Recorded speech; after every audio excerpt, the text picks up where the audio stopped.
As police departments seek to develop millennials in law enforcement into the next leader, they must adapt to the changing values and practices of the younger generation.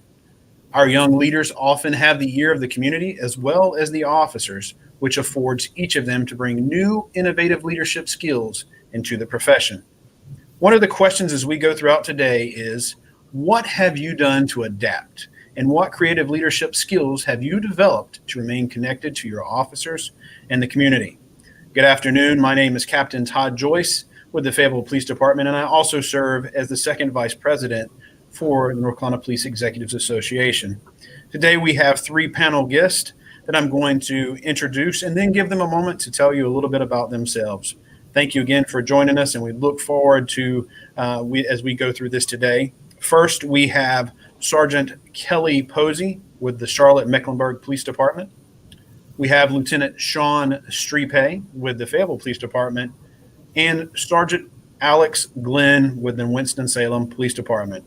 Thank you all again to everyone who is with us today. Thank you for joining us as a panelist.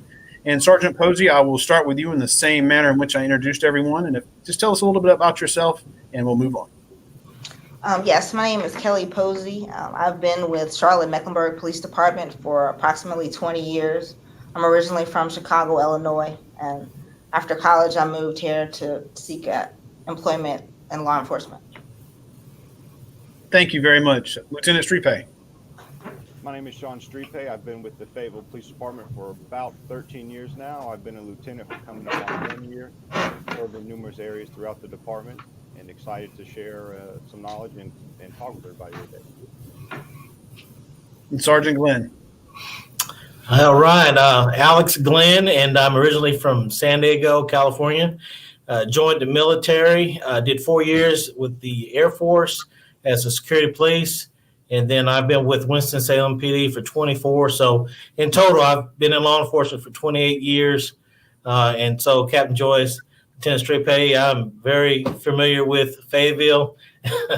It was my first home here in North Carolina, and I've been with Winston and loving it, looking forward to retirement. Well, thank you very much, everyone, again, for volunteering to be a panelist today. We really appreciate that. And I really hope that we can build off of each other's successes. And as we go through this, hopefully some of those questions will spur something else, another conversation that we can talk about.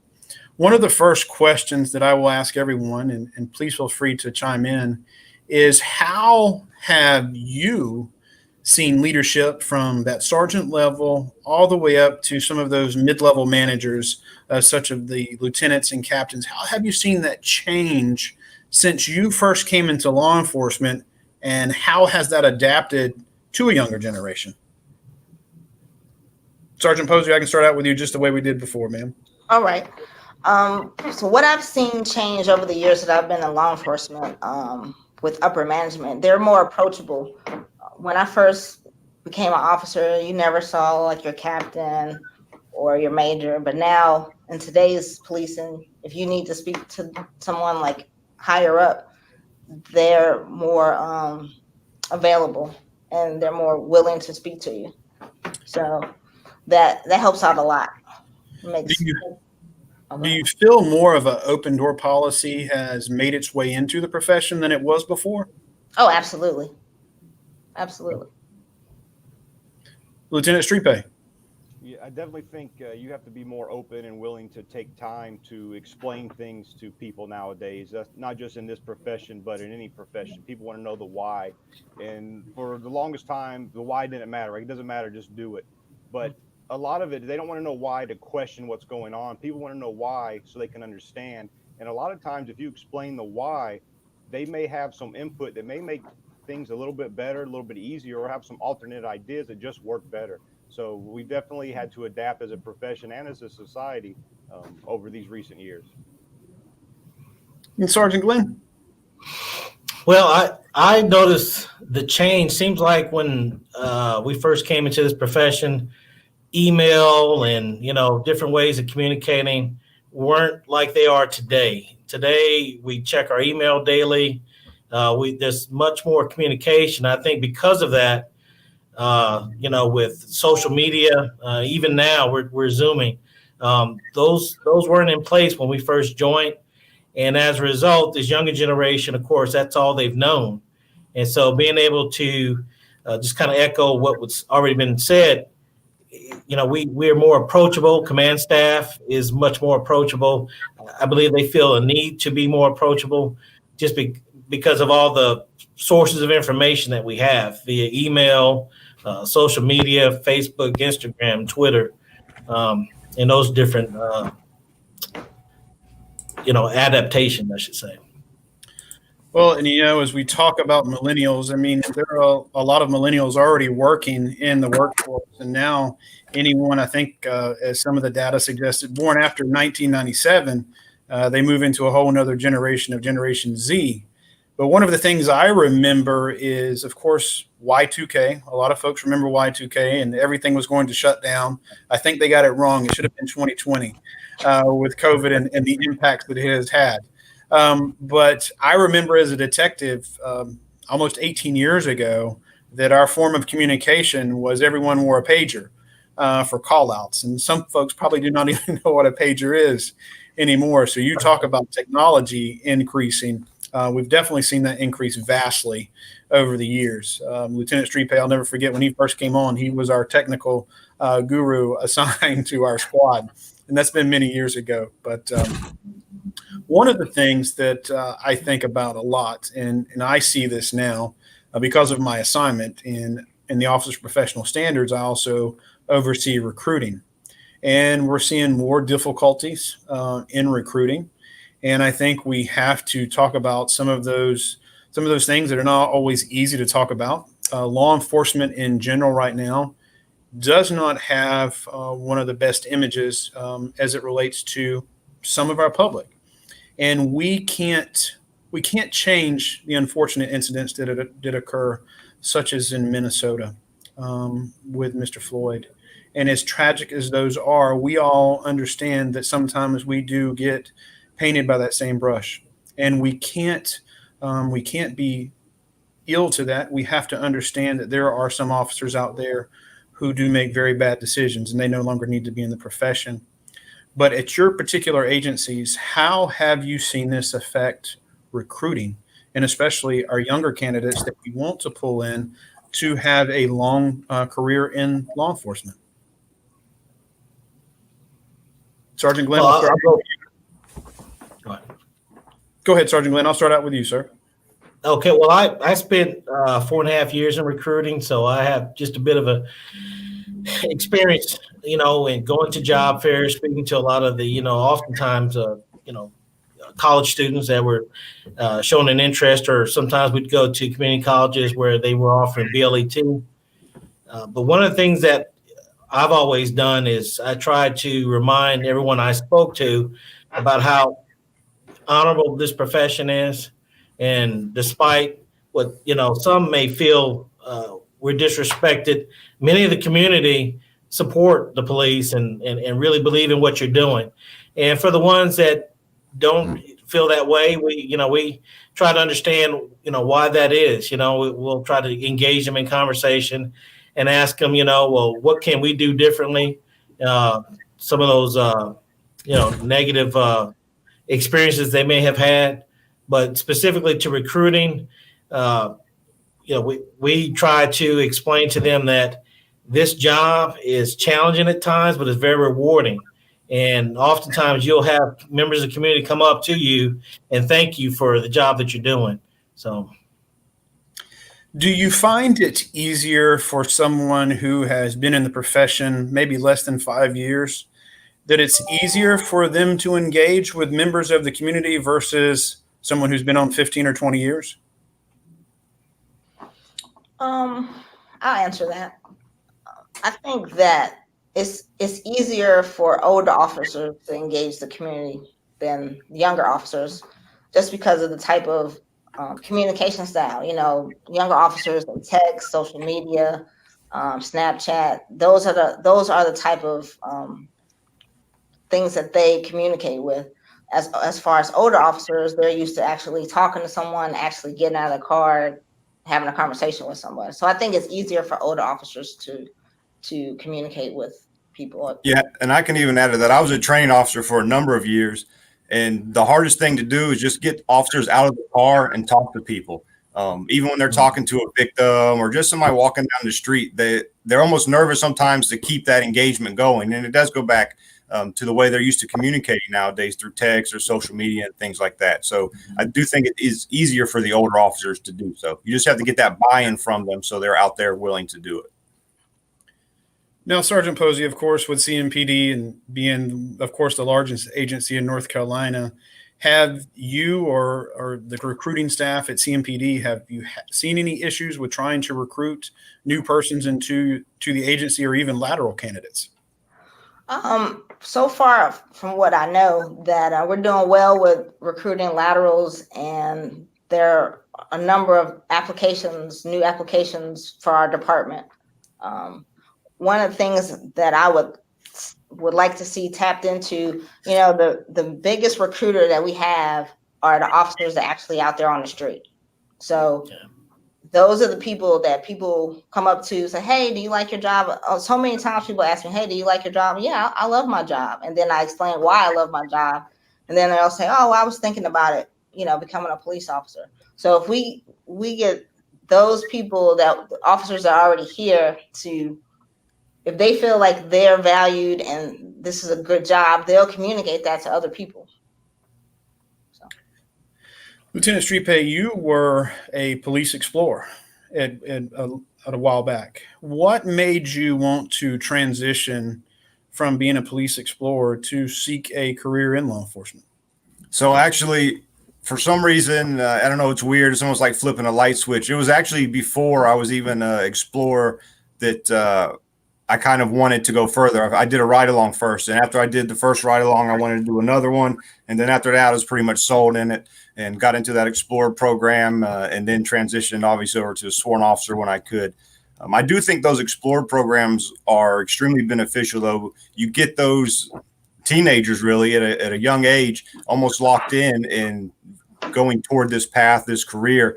And it's hard to get people once they're already 21, 22, 23. They may have already started down another career path. So if you can get them that early and get them educated, get them interested and keep them interested, not to mention all the contacts they'll make while they're in there, that's almost priceless.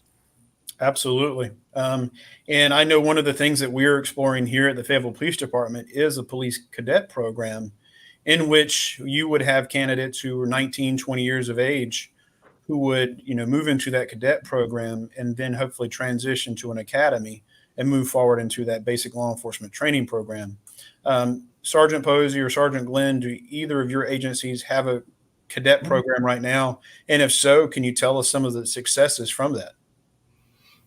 Yeah, well, Winston PD has had a cadet program, I believe, probably since at least 2000, maybe just before that. We've had great success working with Winston-Salem State University.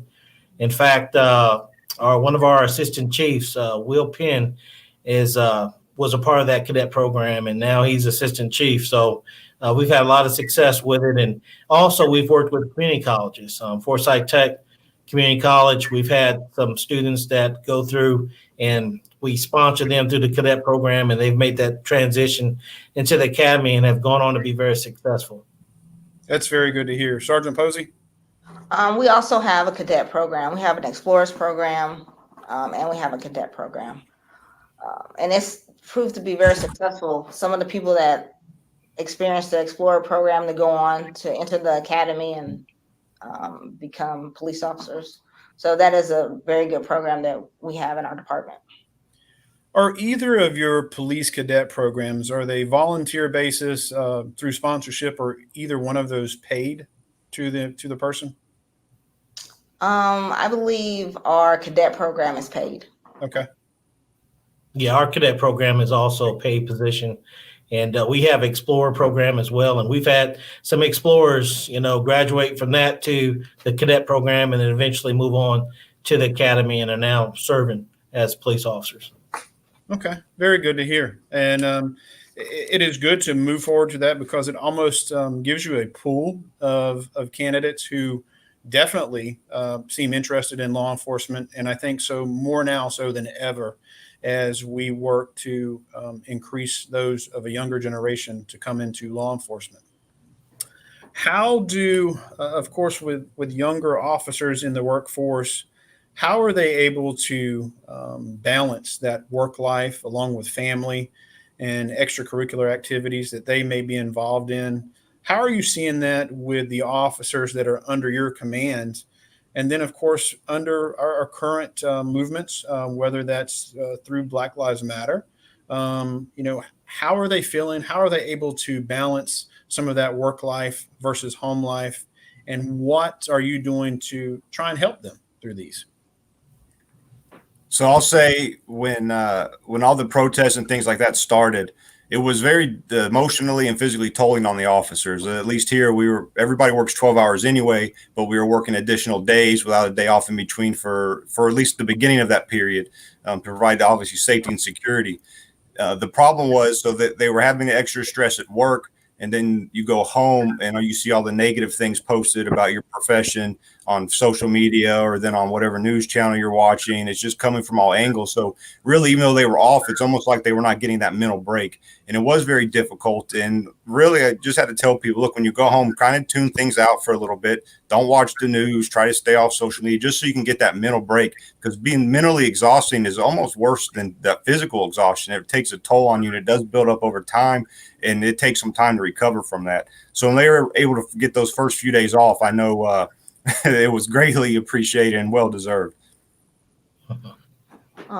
For my troops that I had, we had what do you call it? I allowed them to have an open forum when we have roll call. They had issues that they wanted to convey or things that they wanted to vent about. I allowed them that time because even though some of the things that they brought up were things that I wasn't able to help with, they just needed someone to listen to them. And that helped them greatly. And trying to be as flexible as I could, because here we didn't have days off as well. But sometimes, my officers, they had already prior engagements like doctor's appointments with their kids. And I tried to figure out a way to get them to that so I wouldn't create more stress on them at home since they had to be here without days off. I understand. Sergeant Glenn? Yes, sir. Well, as you know, I'm with the School Resource Officer Unit, so all my staff are, they're all in different school sites, and so I speak to them individually. But it's been more often than not the case where they'll voice some concerns about something they've seen on the media, but then they also will say that what they see on the media contradicts their interactions with the public in person, because people are expressing their appreciation for the police and what we do. But when you look at the media, it seems or appears to be negative. So we've discussed some of the differences, conflicting type information that they're getting. And in terms of their off-duty time, spending time with their family, it appears that the family is what's helping keep them going. That the family is very supportive in addition to coworkers. So we do a lot of time talking and sharing some thoughts, but I agree with Lieutenant Steppe that the media has been more often than not negative. That's the kind of feedback I get from a lot of the officers, is that they get more negative feedback through the media and news sources as opposed to actually speaking with people in person and from family. And I know sometimes it's difficult to have some of those hard conversations, or you're trying to recognize if an officer comes in and you see that they are beyond stressed, and maybe it's not the best idea for them to, check in service and go out on the road. Do you find it easier for younger officers to come forward for help, to say, hey, I need to speak to someone through maybe an employee assistance program, versus Sergeant Posey, Sergeant Glenn, and myself, and Sergeant Street, he's still a little bit younger, who we've been in so long that we will say to ourselves, you know what, I can handle that. I don't need to talk to anyone. I know how to manage stress. But when we don't, what can that metastasize into? Are you seeing where younger officers are more susceptible to come forward and say, I need help, versus someone like us?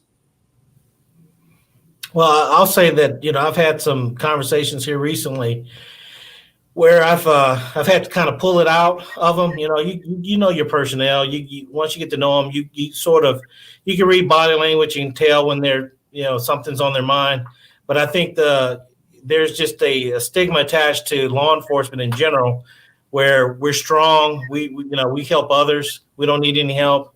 And so I think for some it may be a sign of weakness if you come to someone and say, "Hey, I need help," or I'm struggling with this, or I've been thinking about this a lot lately, because often we're called to be the strong ones and wear all those different hats and be the counselors and the mediators and helping other people out. So as a supervisor, I try to be very mindful to pay attention to how my personnel are sort of reacting to our conversation. You can tell a lot just by reading body language, and oftentimes because of that relationship you have with them, they open up and they'll share with you. And I've only had one situation where I've had someone actually we go forward as far as going to EAP, where there was nothing in particular, just through general conversation they wanted to speak to someone.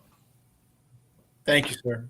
You Sergeant definitely have to know your people, and like you said, you get to know their body language. You know when something's off. A lot of times they may not be willing to say it, but you can't force it out of them, obviously. And you kind of just monitor them and provide them with the information so they can seek help if they want it without us even knowing, which obviously they're always able to do anyway. But just reinforce that idea and let them know that, hey, if you need something, it is okay. We're all in this together. And as far as my officers, I really know my officers well. I take pride on talking to them and getting to know them. So when something is off, I can pretty much tell. So like piggybacking off like what the lieutenant said, if you know your people, you'll tune into that and you'll figure out what's going on. And you couple a lot with what's going on with the current pandemic, families having to stay inside. Of course, restrictions were eased a little bit, but we're still a long way from what normalcy may look like in the near future. And just being able to have those difficult conversations with our officers, because they are carrying a lot, and to make sure they go out there and provide quality service to the citizens of all the communities in which we serve. So we definitely have to keep an eye on that. After everything did occur in Minnesota, did you sit down?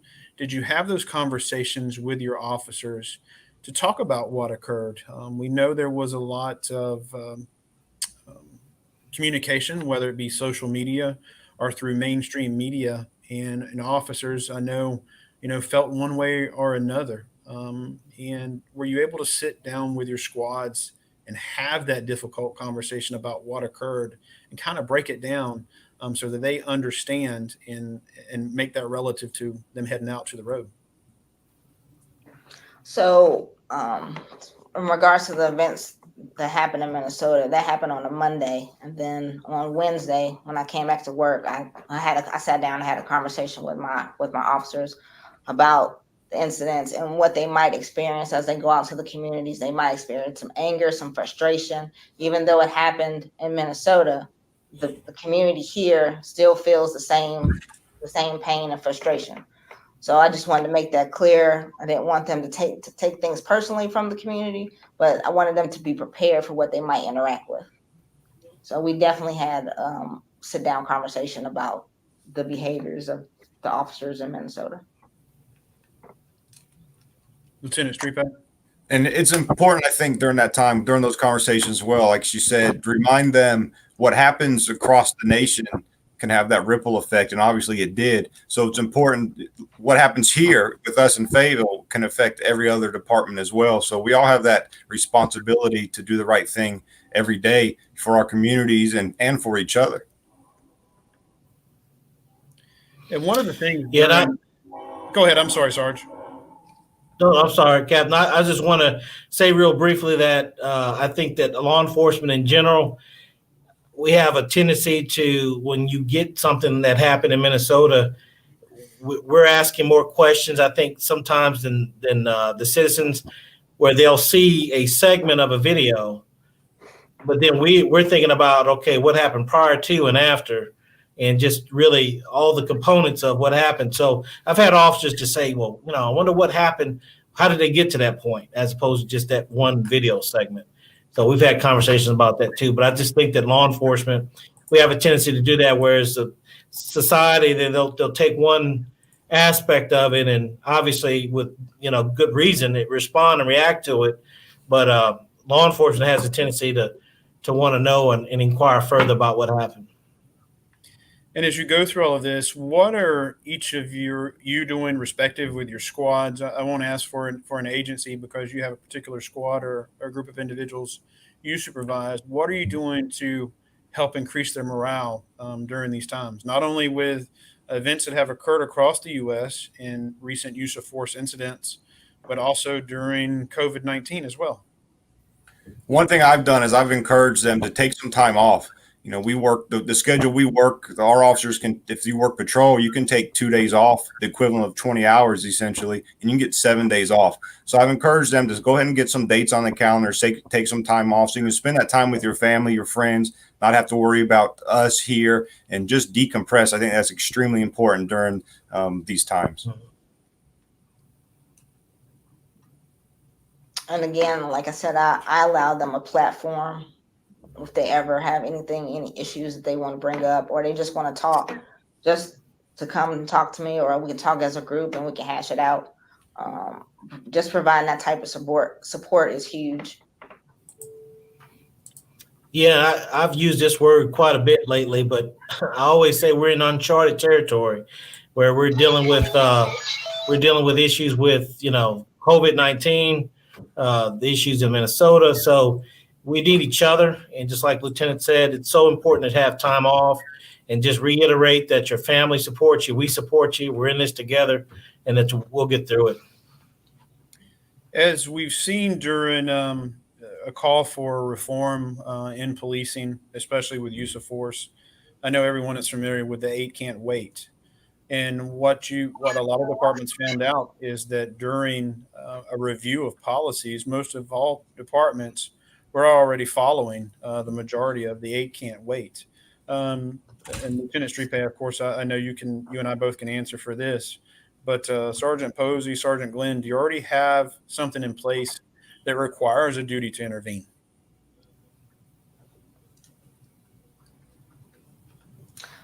Yes, we do.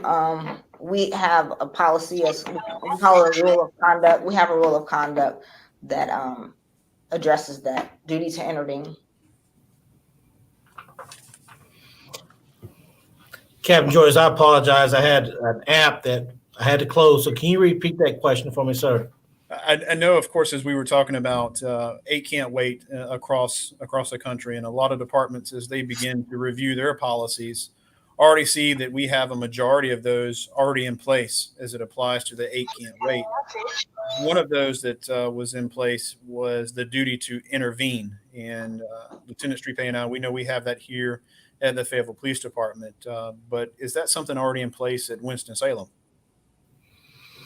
Well, our command staff has looked at, our training and what we provide, and our officers, we're discussing it, but that's just something that I personally don't know if there's a format that they're ready and prepared to come forward and discuss specifically.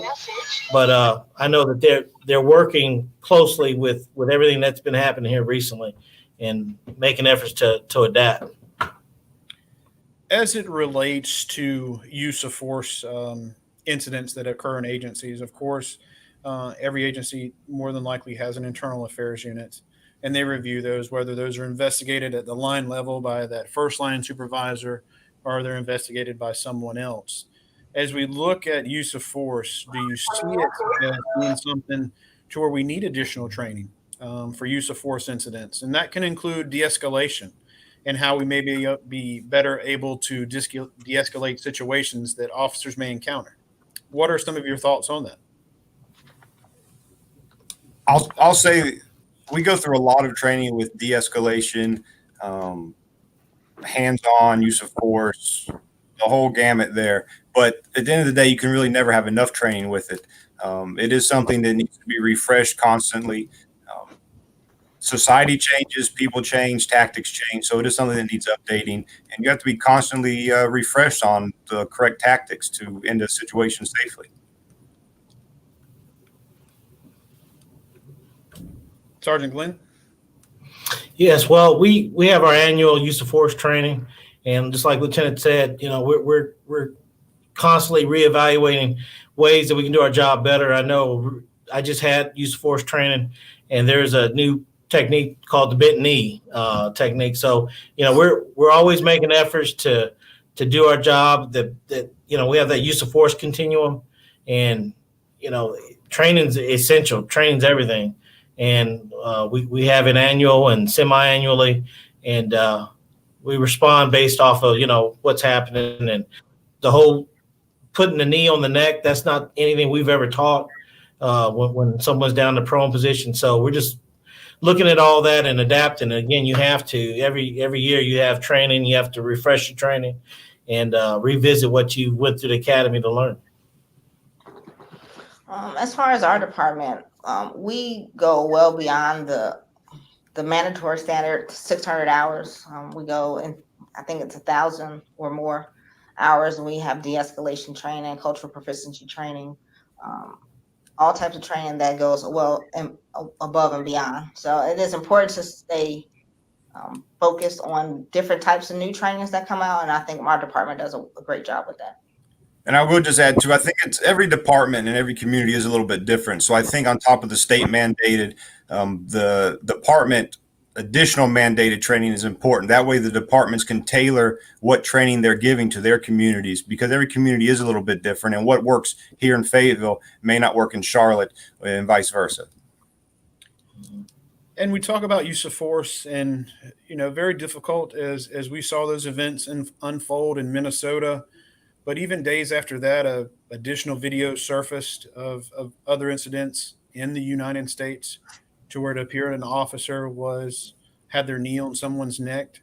How do we overcome that? How do we overcome that as an agency and expect a community to respect us and trust us as we go out there to answer a 911 call, conduct a traffic stop? How do we overcome that when the unfortunate part of it is we continue to see some of those videos surface? I really think you have to be engaged with the community beforehand, before you have a major incident. And it's really important that the public understand what goes on behind the closed doors. So I believe programs like the Citizens Police Academy and things that really bring people in and show them the inner workings of the various departments, I think they're instrumental in showing people what we do, and not only that, but why we do it, so they have that understanding. And then when they see some video like that, they already know the officers from their interactions. They're like, these are not the officers I know. That's somebody who's obviously acting alone, and that's not most officers would not do something like that. And then they can speak on behalf of the department, especially if they're somebody well in the community or a religious figure, somebody like that. So it's hard now, especially with COVID-19, to keep all those programs going, especially in the same format. But even ride-alongs are extremely beneficial to show people what really goes on, and the fact that an officer is going to a shooting 1 second and they're going to a call about a neighbor walking too loudly on the second floor the next minute. And so they have those ups and downs along with the officer and understand what goes on. Okay. Go ahead, Sergeant Posey. I was just piggybacking off what the lieutenant said. We also have Citizens Academy here, which allows any citizen can sign up and they can go through different scenarios of what type of things that the police officers go to. Like you said, 1 minute you could be dealing with a DV, the next minute you could be dealing with a parking complaint. It just varies. And also, I think the actions of officers now, like you're saying, talking about the trust, the only way trust can be built up is by them seeing the actions of good officers trying to make a difference. So that is huge. Engaging the community and speaking with them and getting to know them, and letting them know that that's the officers that you see in different areas are not the officers of your community. Yeah, the community, the Citizens Police Academy, I actually love that program because, again, it opens the doors to the police department, and it reveals not only sworn law enforcement, but the non-sworn positions as well, communications and records. And we've had some very positive feedback from the community. They love it, and some we've had actually go back again. And it just really reveals that we're not this hard shell, unapproachable police department, that we're here to protect and serve the community. And I think they really feel that, and it's very fun. And then our department, and I'm sure the others as well, we reach out to communities by going to, say, for instance, Winston-Salem State University, and we speak to a lot of the young college students in there because that's the future. And our relationship with them, and it's a bond that they oftentimes will be able to speak on our behalf if there was a situation where they'll say, "Hey, well, listen, I've talked to some of these officers with Winston-Salem Police Department, and they've come out, and I just don't see that," and they can actually sway opinion, and that's very valuable. And that's a great point. And I think it's important to get the younger people, especially those in college and around that age, involved with the Citizens Police Academy. Because I know at least locally, one issue we had was like Coffee with a Cop. You get the same exact people showing up to each one, which is great. Those people are on your side, but it's important to expand that.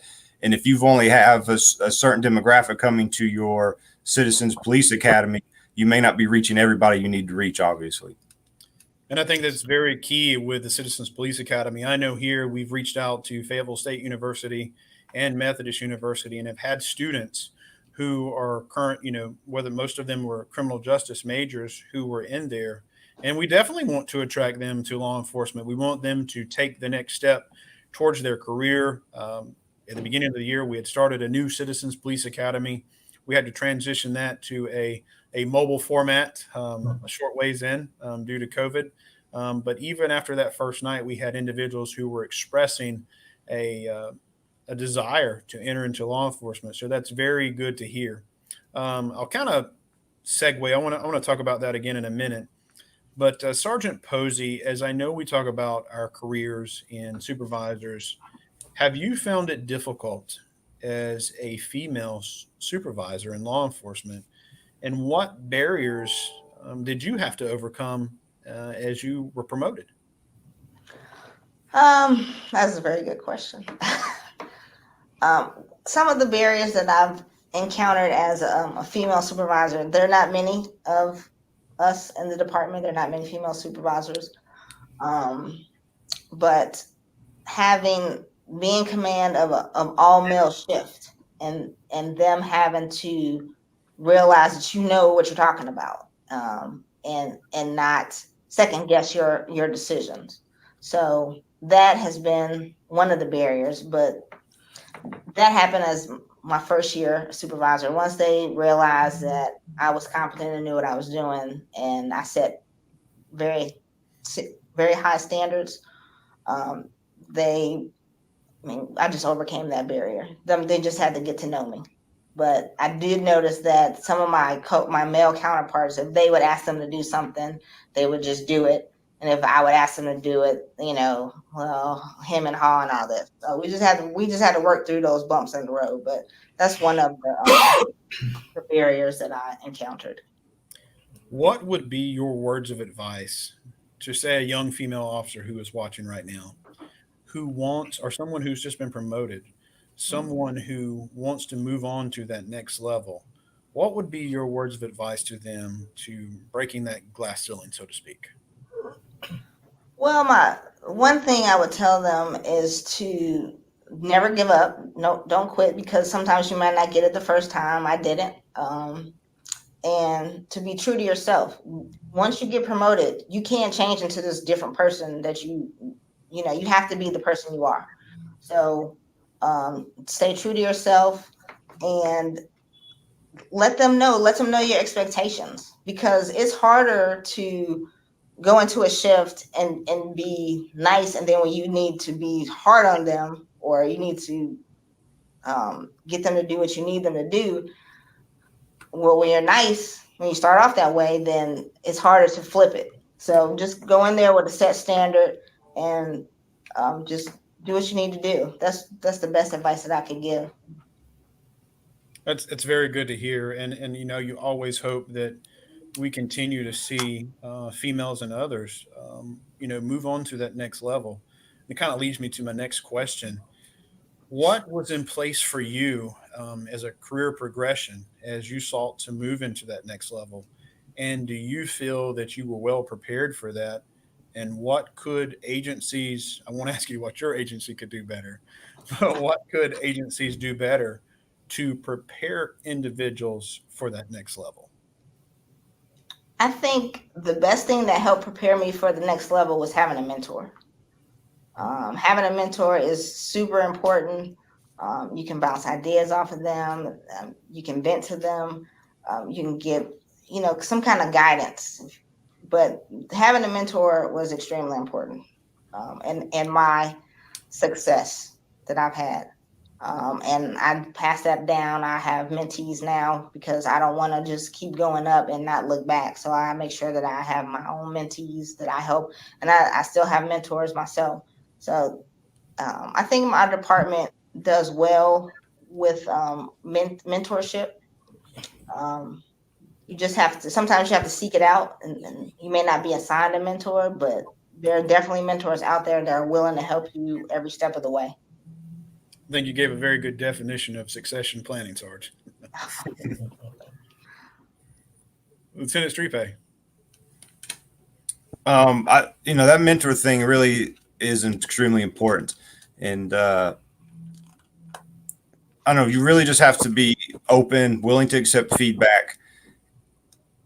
And you have to keep pushing yourself. You can't just rely on what you're learning while you're on the clock, so to speak. When you're off, you need to, whether it's a book or a class or whatever it is, just reading articles online, something as simple as that. You have to push yourself every day, and don't rely on somebody else for your success, but at the same time, involve other people in it as well. Sergeant. Yeah. Yes, sir. I've encouraged, actually, this is something, I don't know if you've all used this, but I would, you have your all-stars. You have somebody that might be really good in one particular area in law enforcement. And so what I'll say, well, go speak to them, ask them questions. And you know what? Another good suggestion would be to pull some of their reports. If you're curious about how to do, how did they do that? Or, they seem to do it, so effortless. I said, why don't you read some of their reports, and you'll be amazed at what you can learn from reading those reports. So, just different ways of encouraging them to get them to say, hey, listen, our policies and procedures, listen, they're there. You'll be amazed that it's not as boring as you think, because if you don't know something, or I shouldn't say know something, but if you have an area where you feel like you could be stronger at, take the effort to go and read, and let's exchange, some feedback and ask questions. And mentoring is so very important because, sometimes I think that's tied in with retention. If they know you care and you're not so quick to say, well, go read it, and you make it exciting, make it a learning process where, it's not just, I don't know, just sort of, it's, you have somebody to read policy and procedure, they be like, man, and they don't want to do that. But if you suggest, like, read some of their reports, it makes it more interesting, and, they have more fun with it that way. You mentioned something I think is key is retention. And a lot of times people think that individuals stay at a job because of pay. And we know that that's not always true. Pay definitely is a factor. What is one thing that you consider is key for the retention of officers? I know there's some training out there that says you may not recruit career officers anymore. If you get someone who's willing to commit 3 to 5 years, you're doing well. I would like to see that changed. I would like to see individuals who come into law enforcement. We talk about succession planning. As I said, Sergeant Posey's explanation was the definition, because we're not all going to be here one day. We want someone to move up and take our position. And if we're going to reside in the municipalities in which we serve, we want those same persons to serve with the same tenacity that each of us do. So what would be your one key factor for retention of our younger officers in policing today? So what I'll say is we do the Citizens Police Academy to show the public the inner workings of the department and explain the why.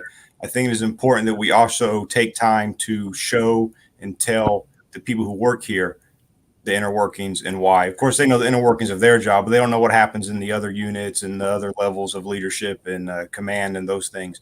And a lot of times, like we said earlier, people just want to know why, not so they can second guess what's going on, but so they understand and they may have some input to make things better. So I just think having that communication and explaining things goes a long way in retaining people, because as you said, pay is not always going to be a reason, especially in this profession. So just explaining things and taking time to get to know your people.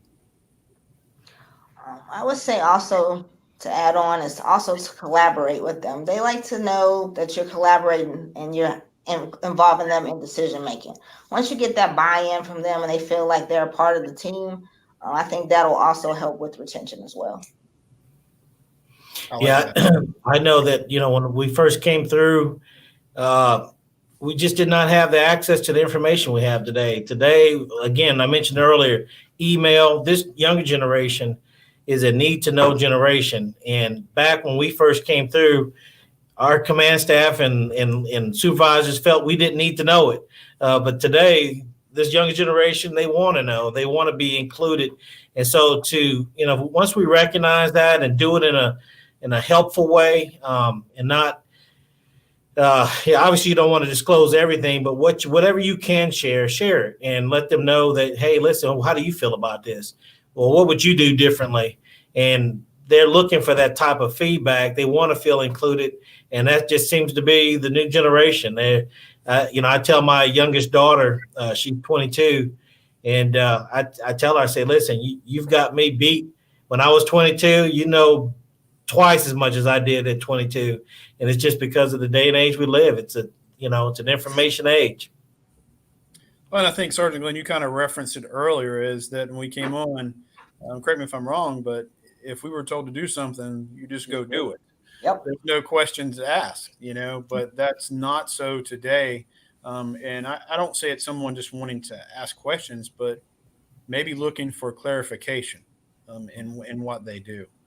One of the things I think we need to do with our younger leaders and especially our younger officers is to harness their talents. Each individual person has their niche in life and in this profession. And I'll be the first to say, about 5 years ago, technology was probably not my strong suit. But a young man who is now Lieutenant Sean Strepe, he was an officer initially, came over when we were in the PIO office and harnessed his talents and his capabilities. And we were able to move leaps and bounds along with himself and another officer, Asia Cannon, who is still here at our department. But just talking about, I know that was with technology and their fresh ideas, but what are some of the other talents of our younger leaders and our younger officers that we can harness to make our profession successful? Well, I'll say on patrol, of course, I'm in the school resource officer unit now, but back when as a patrol sergeant, I too had a challenge when it comes to technology, and the younger generation, younger officers, they were so happy to help me. And, and that initiative that they show, I always try to take advantage of their initiatives. Hey man, that's a great initiative. How about, can you share that with, the next lineup? Oh yeah, sure. And they'll be happy to share the information they do know.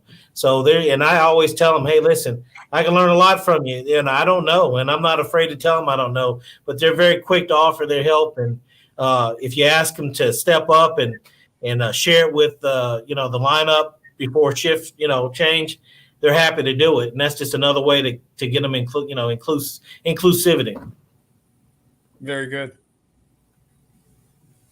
Definitely every officer has something that they almost specialize in, whether they realize it or not. Some people like to do speed enforcement. Some people would rather do those long investigations, build that probable cause to get a search warrant on a residence.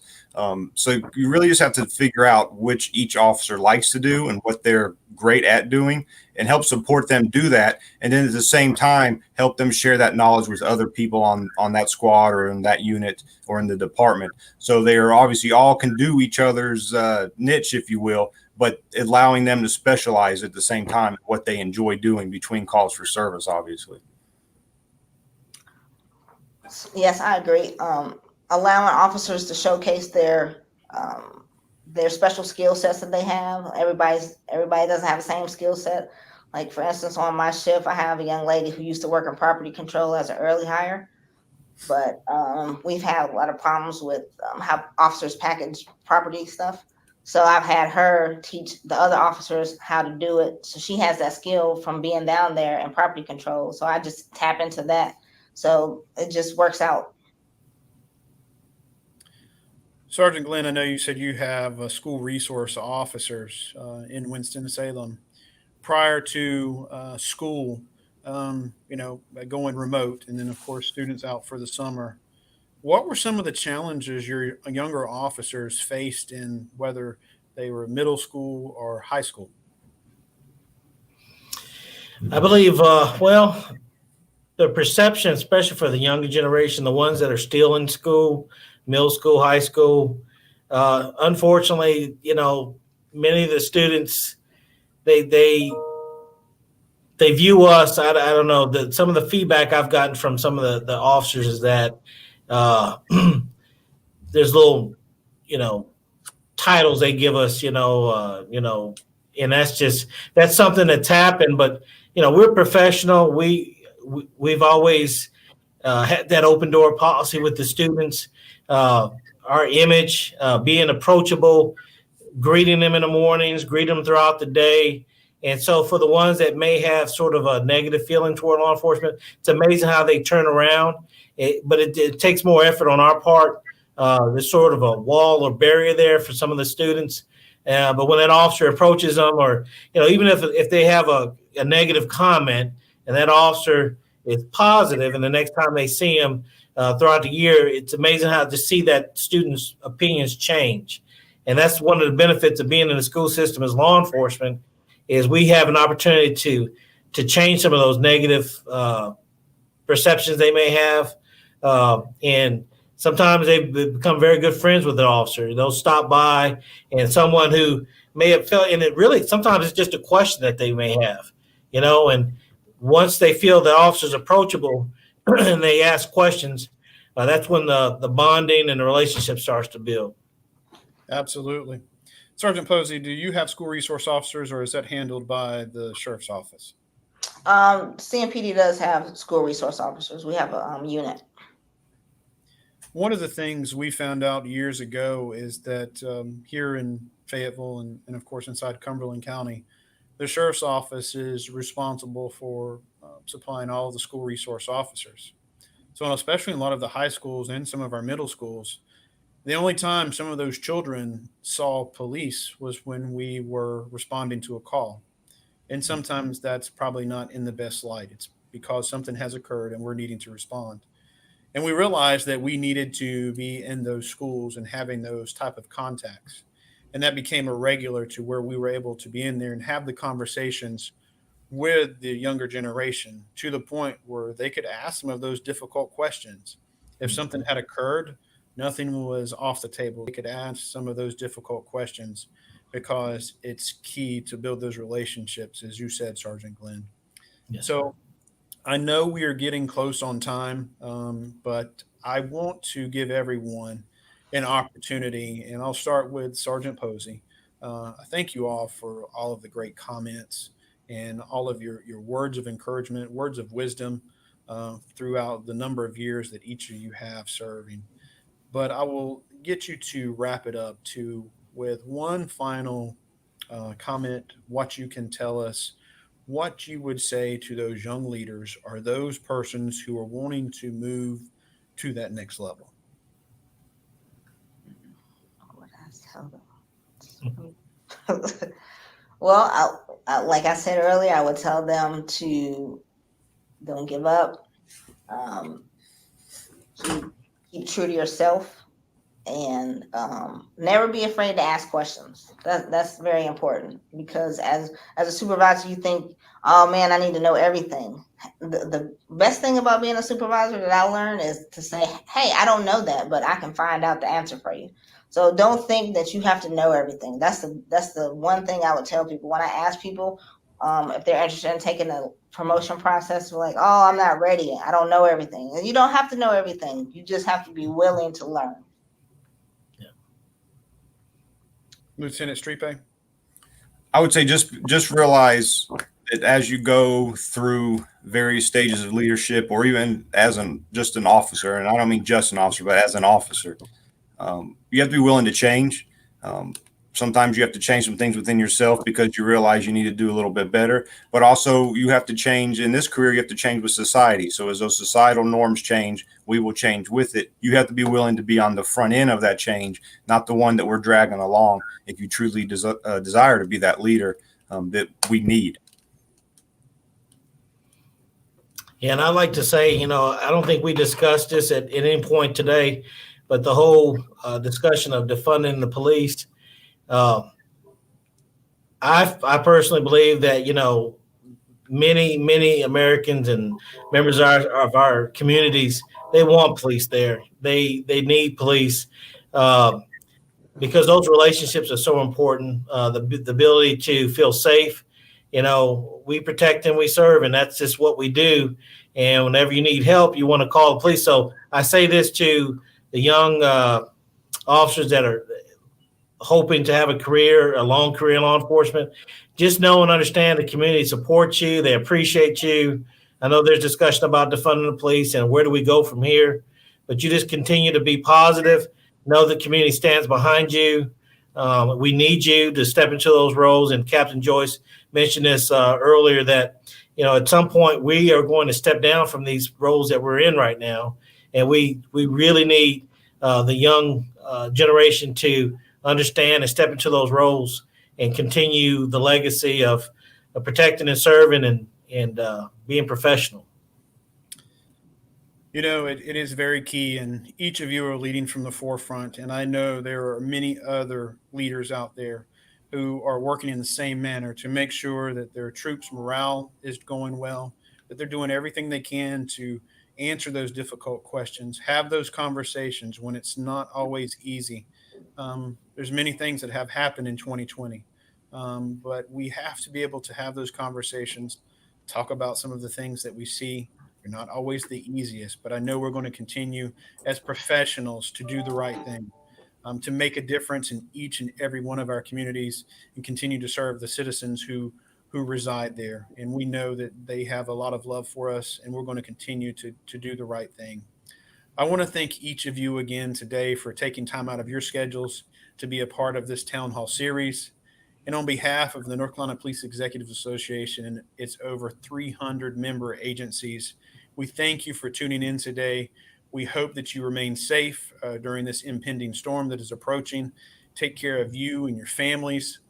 Make all those preparations necessary. Be safe as you enter out onto patrol. And we look forward to seeing you during our next Town Hall series. Thank you and have a good day. Thank you. Thank you.